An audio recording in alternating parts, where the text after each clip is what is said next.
Hello बच्चों, एक बार फिर स्वागत है आपका हमारे YouTube चैनल पर।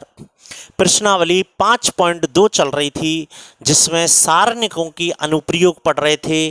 3 अनुप्रयोग हो चुके हैं। पहला, त्रिभुज का क्षेत्रफल निकालने में। दूसरा, रेखा का समीकरण निकालने में। तीसरा, क्रेमर नियम मतलब सारणिकों की सहायता से समीकरण निकाय हल करना। चौथा अनुप्रयोग आ रहा है आव्यूह सिद्धांत। आव्यूह मतलब मैट्रिक्स, मैट्रिक्सों की सहायता से। पहले पढ़ा था सारणिकों की सहायता से, अब पढ़ रहे हैं मैट्रिक्सों की सहायता से। आव्यूह सिद्धांत से समीकरण हल करना। ठीक है, हेडिंग डाल लें थ्योरी में, आव्यूह सिद्धांत से समीकरण हल करना। वही बात, यदि 2 अज्ञात राशियां हैं 2 समीकरण देगा, एक्स और वाई। 2 अज्ञात राशियां 2 समीकरण देगा। 3 अज्ञात राशियां एक्स वाई जेड तो 3 समीकरण देगा। आव्यूह सिद्धांत से कैसे हल करेंगे? तो सबसे पहली वही शर्त है बेटाओ, जो भी आपको समीकरण दी गई हैं, जितनी भी समीकरण दी गई हैं, आप सबसे पहले दी गई समीकरण निकाय को स्टैंडर्ड रूप में जमा लें। स्टैंडर्ड रूप में मतलब पहले एक्स वाला पद, फिर वाई वाला पद, फिर जेड वाला पद, फिर अचर पद। स्टैंडर्ड रूप में होनी ही चाहिए। 2 समीकरण है तो 2 और 3 समीकरण है तो 3।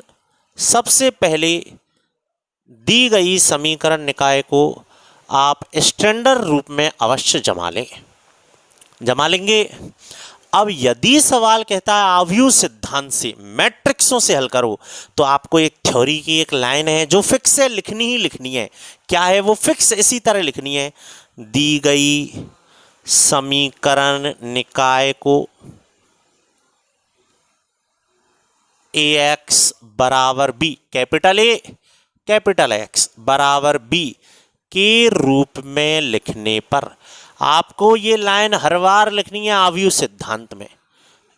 ठीक, जहां कैपिटल ए, अब हिंदी सुनो, जहां कैपिटल ए होगा, चूंकि ये आव्यूह सिद्धांत है तो में मैट्रिक्स ही मैट्रिक्स बनेंगी। क्रेमर नियम में सारणिक ही सारणिक बनते थे, कंफ्यूज मत हो जाना। ये मैट्रिक्स हैं, ए एक्स बी, ये सब मैट्रिक्स हैं। ए भी मैट्रिक्स है, एक्स भी मैट्रिक्स है, बराबर बी, बी भी मैट्रिक्स है। मैट्रिक्स ही मैट्रिक्स बनेंगी। ए क्या है? ए है गुणांकों से बनने वाली मैट्रिक्स। एक्स वाई जेड के गुणांकों से बनने वाली मैट्रिक्स। कैपिटल एक्स, चूंकि कैपिटल एक्स ऐसा लगता है चर एक्स, तो जितनी भी अज्ञात राशियां आई हैं सबको मिलकर बनने वाली मैट्रिक्स कौन कौन सी है? X Y Z.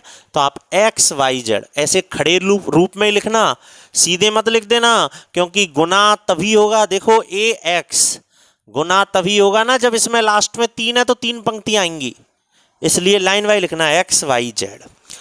ए एक्स बराबर, बराबर तो बराबर, समझ गए? बराबर तो बराबर में जो चीज है उनसे बनने वाली मैट्रिक्स। ये फॉर्मेलिटी के लिए लिखनी ही लिखनी है लाइन। ठीक, अतः अब देखो, समीकरण निकाय हल कर रहे हैं मतलब एक्स वाई जेड के मान निकालने, एक्स वाई और जेड इनके मान निकालने। और ये तीनों मान किस में फंस रहे हैं? कैपिटल एक्स में। तो कैपिटल एक्स बराबर क्या होगा? देखो ध्यान से, चूंकि ए एक्स बराबर बी है तो एक्स बराबर क्या होगा? एक्स बराबर बटे में चला गया ए, और 1/a को क्या लिख सकते हैं हम? ए इनवर्स बी, है ना? तो एक्स बराबर आ गया ए इनवर्स इनटू बी।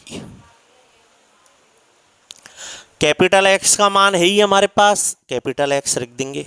ये सूत्र है, इस सूत्र के हिसाब से गणना करेंगे। तो बताओ बेटा, कैपिटल एक्स तो हमारे पास है, कैपिटल बी हमारे पास है। सर्वप्रथम क्या निकाला जाएगा? A inverse. और ए इनवर्स निकालना आप जानते हैं, 5.1 में आपने निकाला है। सर्वप्रथम आप ए इनवर्स निकाल लेंगे, निकाल लेंगे इनवर्स सूत्र से।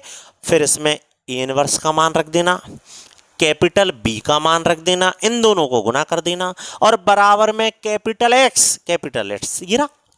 तुलना करेंगे एक्स वाई जेड के मान आ जाएंगे।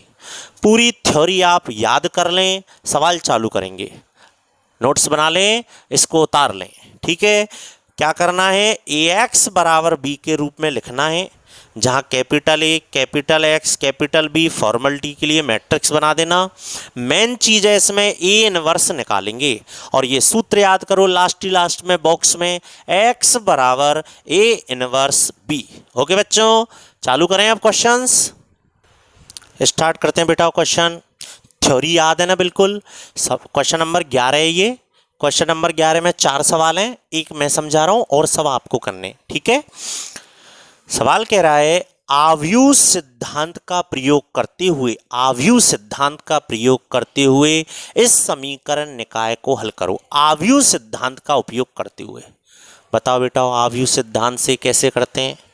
अरे सर, आव्यूह सिद्धांत हो चाहे सारणिक वाला हो, क्रेमर नियम, सबसे पहले तो स्टैंडर्ड रूप में जमाओ। स्टैंडर्ड रूप क्या कहता है, पहले एक्स वाले पद, फिर वाई वाले पद, और बराबर में ले जाओ अचर पद। जेड तो ही नहीं, पहले एक्स वाले पद, फिर वाई वाले पद, और बराबर में ले जाओ अचर पद। जमा लिए स्टैंडर्ड रूप। अब आपको थ्योरी याद है ना, पहले थ्योरी याद करो फिर आगे काम चलेगा। क्या कहा था मैंने, फॉर्मेलिटी के लिए लाइन लिखना, दी गई समीकरण निकाय को ए एक्स बराबर बी के रूप में लिखने पर, दी गई समीकरण निकाय को ए एक्स बराबर बी के रूप में लिखने पर, जहां कैपिटल ए क्या है, मैट्रिक्स, किससे बनती है, एक्स वाई जेड के गुणांकों से। तो बोलो एक्स का गुणांक 5 4, वाई के गुणांक 7 6, जेड ही नहीं। ये लिखना है, फॉर्मेलिटी है, क्योंकि सूत्र तो अगला है, सूत्र तो ये जो हमने याद कर रखा है ये है सूत्र तो, है ना।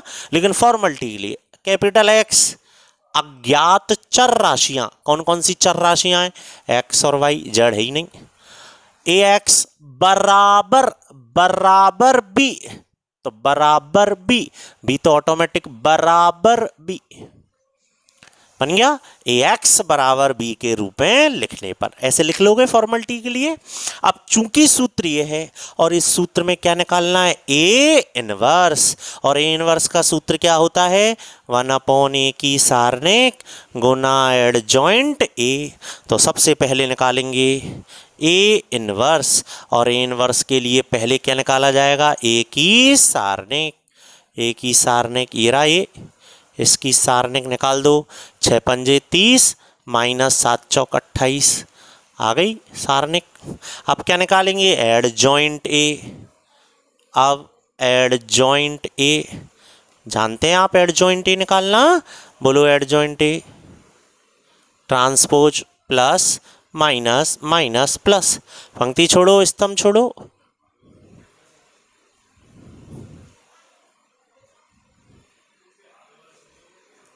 ट्रांसपोज कर दो,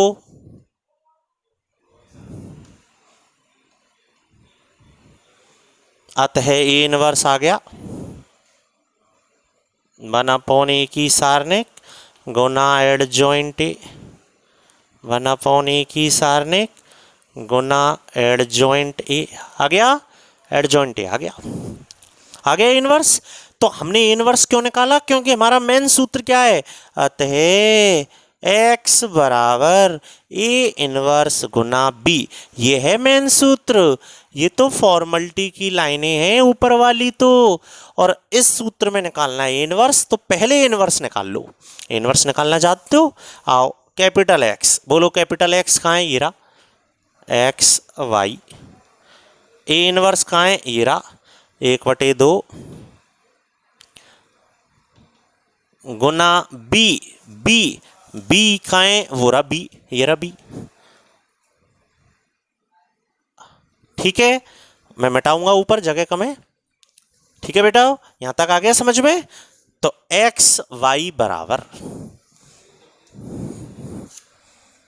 तो एक्स वाई बराबर, आओ गुना करवाओ मैट्रिक्सों को, कैसे करते हैं, पहली पंक्ति पहला स्तंभ करो गुना माइनस का 12 और प्लस का 21, हो गया पहली पंक्ति पहला स्तंभ। अब काम हो गया। अब दूसरी पंक्ति नीचे आ जाओ, 8 प्लस माइनस 15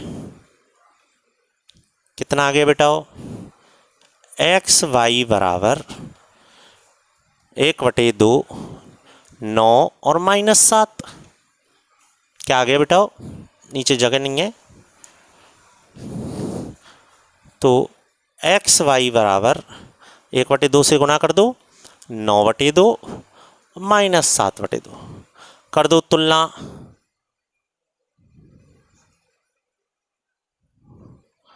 x बराबर 9/2 और y बराबर -7/2। उत्तर आ गया। बोलो सरल है बिल्कुल आवी सिद्धांत। ठीक है, कर लेंगे आप सवाल। तो क्वेश्चन नंबर 11 में 4 सवाल हैं, एक मैंने करा दिया है, 2 आप करके देख लें। ठीक है, कैसे करते हैं एक बार फिर सुन लो थ्योरी। दी गई समीकरण निकाय को सबसे पहले ax बराबर b के रूप में लिखना, जहां कैपिटल A क्या है, गुणांकों से बनने वाली मैट्रिक्स, कैपिटल X क्या है, अज्ञात चर राशियों से बनने वाली मैट्रिक्स, बराबर b बराबर तो बराबर की चीजों से बनने वाली मैट्रिक्स। मेन चीज है इसमें ए इनवर्स निकालो, फिर सबके मान रख के तुलना कर दो। ओके बच्चों, आप करेंगे कंप्लीट क्वेश्चन 5.2 का क्वेश्चन नंबर 11 आप करेंगे, क्वेश्चन नंबर 12 भी आप करेंगे। ओके बच्चों, बाय बच्चों।